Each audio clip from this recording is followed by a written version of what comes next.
So leading up to the garden of Jesus entering into the garden, we see that they have the Lord's Supper. And that's kind of the indication that the disciples get that things are beginning to change because they don't have their usual Passover. They have the Lord's Supper. And so Jesus is walking them through the supper, and he's giving them this understanding that it's his body, that through his body salvation will come.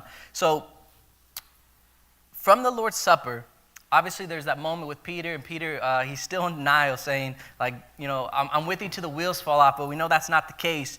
But the important part that I want to mention is on their way to the garden, you see that they have to pass over the Kidron Valley. And this is just the amazing picture that when I first heard it, man, I couldn't get it out of my mind. The picture of Jesus crossing over the Kidron. And the water's not clear, it's murky, stained with blood, because you have the lambs already being prepared for the Passover. And there Jesus is, the ultimate sacrifice, the one-time sacrifice for the sins of the entire world. And I can't imagine what you must be thinking in that moment as you're passing over with the understanding that we have through the revelation of Scripture that it wouldn't be needed anymore. And there Jesus is passing over it. And also you see that in verse 39, as we continue on, it says, he went out and made his way as usual to the Mount of Olives, and the disciples followed him. The first thing that pops out to me is the fact that Jesus didn't change his pattern. He didn't change the place that he went to. You see, there's something very similar that Jesus does on his walk to the garden and on his walk to the cross. And it's the simple fact that Jesus was doing it willfully. He knew that they would find him there in the garden. He understood that if he didn't go to the garden, perhaps he could have made it more difficult for them to find him, but he went willfully. And this is the picture we see in Jesus because, again, a lot of people begin to question as we go further into the prayer of Jesus when he's praying to the Father, but you see just loads of content and loads of the facts that Jesus never once was debating or considering abandoning the will of the Father. And him just walking to the garden alone is confirmation that there was no intent to avoid the will that God had for his life. And also in the other Gospels, it makes it clear that not all the disciples went to where Jesus was praying. Some of the disciples were left there at the entrance of the garden, and he only took Peter, James, and John with him into the garden. And so then we come to verse 40. It says, when he reached that place, he told them, pray that you may not fall into temptation. Now in Matthew 26, there's another detail that Jesus tells Peter, James, and John. He tells them, I am deeply grieved to the point of death. This sets the tone for the entire event of the garden. This is Jesus describing the state that he's in. He's grieved to the point of death. This isn't just a phrase that Jesus is throwing out there. He's trying to allow his disciples to understand the physical and mental state that he's in. And this blows my mind because this is going to be the first time that we see Jesus in this state. And I kind of want to go over a few of those because obviously he's in the garden and there's only one thing that's on his mind, and that's Calvary. That's the cross. And we'll get into what it actually is that is bringing him this grief, this turmoil that he's experiencing. But Jesus faced quite a few things, and he never once comes even close to being so deeply grieved to the point of death. We see that he faces a raging storm on the Sea of Galilee when he was, calm and collected. And I always trip out on that because in comparison, he's in the sea. He's in the sea. The sea is it's raging. It's tossing the boat. The moment they could die is at any given moment because of the power of the sea, but yet he comes out calm and collected. He's unfazed by the threat of death on the sea. He's unfazed by it. And on top of that, we talk about the demonic activity, the people he came across that were possessed. And if I'm honest, I don't even like scary movies because that stuff creeps me out. But you see that Jesus was faced with demonic forces, and he's unfazed, he's unmoved. And then we see Satan in the wilderness with Jesus. There he is with Satan, being tempted in every way, essentially being harassed the entire time he's in the wilderness, and he never comes close to how he feels now. And then you have the constant harassment from the leaders there in Jerusalem and the plots to kill him. And I think all of us can understand what it is to have people against you, have people to try and destroy your life, through gossip, through plotting with others. Most of us have found ruin in those moments. Yet Jesus is unfazed. He's not bothered by it. He's focused on the will of God. So there's definitely something more than just he's dying on a cross, and we'll get into that. But this is Jesus in a state when he begins his prayer. And it also makes you think, like, okay, Jesus is letting him know this is how he feels. This is his state. And if this is the truth Jesus is speaking, then it has to be evident in Jesus' face and Jesus' movements. And it's the realization that the disciples are now beginning to understand, that's beginning to sink into their heart. They know that whatever is coming, it's something to tremble at. And this is really what I want to get across, is that this isn't a moment of self-pity, but this is a recognition of the cup that Jesus will drink. He says, pray that you may not fall into temptation. When I first read this, when I first became a believer, I always thought, like, okay, the temptation is just to fall asleep. And, being young, I was like, that's a hard one.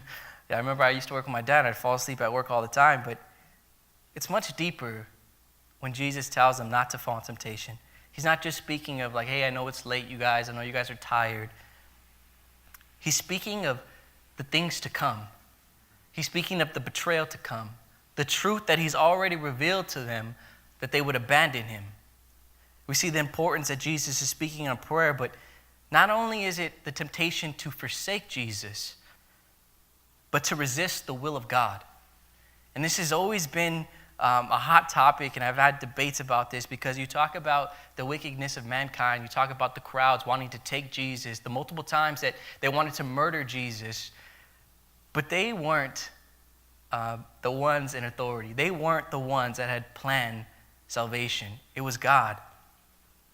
Meaning, Jesus being taken captive was the will of God. And so when he tells them don't fall into temptation, he's given them the indication to pray and to seek the will of God so that the truth would be revealed to them, that they're not to resist the betrayal, they're not to resist the cross. So in essence, we see that obviously they fail miserably at that. Even Peter, he raises a knife, he chops off the high priest's servant's ear. But also, there was something, about the will of God and the Son. It was Calvary. But the thing that really trips me out is not only was it the will of God for the Son, but they were resisting the will of God for their lives.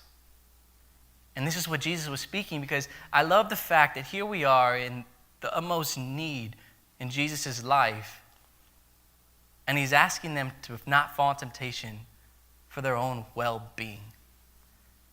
There's a regard for their lives. There's a regard for their futures in the moment when we see that he was being grieved by Calvary.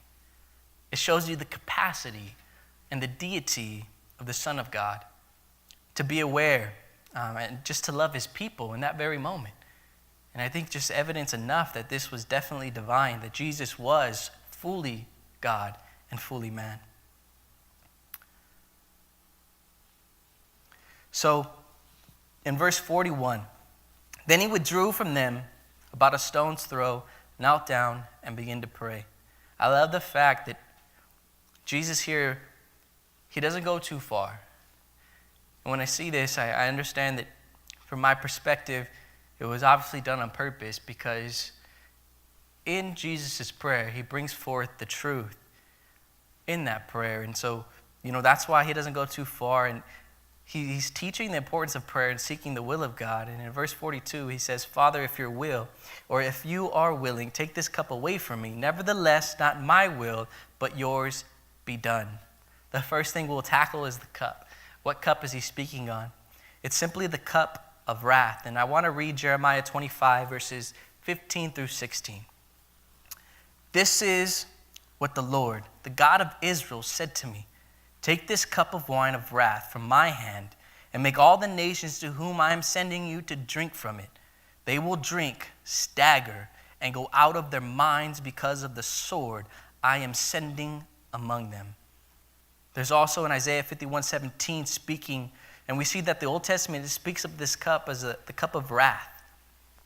And this is what Jesus was distraught of. He was facing the cup, the wrath of God. And this is what brought him to this point, man, of being weary, of being grieved to the gates of death, man. So, this same cup is spoken about in the book of Revelation. And I wanted to bring this up because it isn't as though this cup has now disappeared. It isn't as though God's wrath is now gone. Obviously, for the believer, those who have accepted Jesus, it's gone. But in Revelation, it makes it very clear. And in verse 9, 14:9, he says, "And a third angel followed them and spoke with a loud voice. If anyone worships the beast and its image and receives a mark on his forehead or his hand, he will also drink the wine of God's wrath, which is poured out full strength into the cup of his anger. He will be tormented with fire and sulfur in the sight of the holy angels and in the sight of the Lamb. And the smoke of their torment will go up forever and ever. There is no rest, day or night, for those who worship the beast and image, or anyone who receives the mark of the beast." Literally, this is the description of the wrath of God. And this is what Jesus endures on the cross. And this is what he's now, is obviously on his mind there in the garden as he's seeking the Lord, asking him if there be any other way. And this is kind of where I'm headed. It says, "Father, if you are willing, take this cup away from me." So is this Jesus now questioning Calvary? I think the answer is very clear because he's a stone's throw away from the disciples. Meaning if Jesus now is speaking to the Father, asking him, "God, is there any other way?" You see, there is no other way. And we see if there was, it would have been revealed to Jesus in this moment. So this is clarifying that Jesus is the only way. It's only through Jesus that we can see the Father, man. And so this always, I've never really caught this before as you read this. And yeah, you talk about the humanity of Jesus, and there he is, in a way combining his humanity, his desires, combining the two, becoming fully submissive to the will of God. But yet here, revealing the truth that there truly is no other way, or else Jesus wouldn't have had to go to the cross. And in verse 43, he says, "Then an angel from heaven appeared to him, strengthening him." Now, obviously this is a ministering angel, and I go back to the fact that Jesus himself reveals how weary he is, how physically he's going through it. And so when you talk about this angel appearing and strengthening him, I see it more physical. Physically strengthening Jesus for what's ahead, for what's lying ahead for him. In light of all these things, we see in verse 44, being in anguish, he prayed more fervently, and his sweat became like drops of blood falling to the ground. I have a quote that just captivates how I feel about this, and it's by Charles Spurgeon. He says, "I am never afraid of exaggeration when I speak of what my Lord endured." I always trip out when you hear testimonies, or I think maybe like a month ago, I was watching a documentary, and this guy was praying, and he was hyping himself up because he was about to go share. And to qualify himself in his mind, he began to list off all the things that he sacrificed. He said, "God, I've sacrificed so much for you." And he began to go down this list of the things that he's sacrificed. And I want to make something very clear. Here in the garden, if you just get a glimpse, you understand one thing completely, that your sacrifices don't even compare, not even an ounce. And I think of all the things that I've endured. I think of the stories that I've read of people suffering. And you hear about parents losing their children. You think about the circumstance we're in right now with thousands of people losing their lives, families being really shook to the core. And yet, with all of the things that we can fathom, it doesn't compare. And that's what blows my mind, because here you have the disciples, and man, as you read through the gospel, you see everything that they went through. You look at Paul's life, and you compare yourself to Paul's life, and you're just like, man, I could never do that. That doesn't even compare. to what Jesus would endure when it comes to the cup that he drank on Calvary. And so here he is, man, just sweating this blood. And obviously they have certain conditions that reflect what Jesus experienced through that sweat. But words just don't do it justice. And I say that because there's nothing I can do to begin to describe and help you understand what it's like to face the wrath of God. And for those that will face the wrath of God, what blows my mind even more is they will never fathom the wrath of God because they will endure it for eternity. It's never ending. And I'm blown away by that Jesus could fully endure the eternal wrath of God for the entire world. And in that content, you see this is why Jesus is in the state that he's in. And in verse 45, and when I read this, I just think, man, this is us. This is you and I. And when he got up from prayer, he came to the disciples and he found them sleeping, exhausted from their grief. They're exhausted from their grief when they can't even begin to fathom what Jesus was enduring. Just the little bit that they did understand, they're exhausted. And in verse 46, he says, "Why are you sleeping?" He asked them, "Get up and pray so that you won't fall into temptation."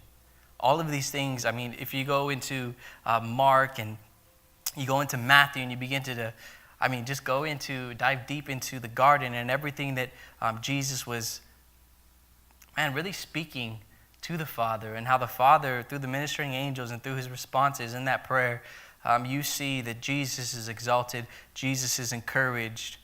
But the biggest picture I see through Jesus in the garden is the love that he has for the believer. And everything that he would endure, that he would be willingly submitting himself to the Father. And, you see that he's asking the Father, like, okay, God, like, if there's any other way to let this cup pass. But he ends in a simple submission by saying, not my will, but your will.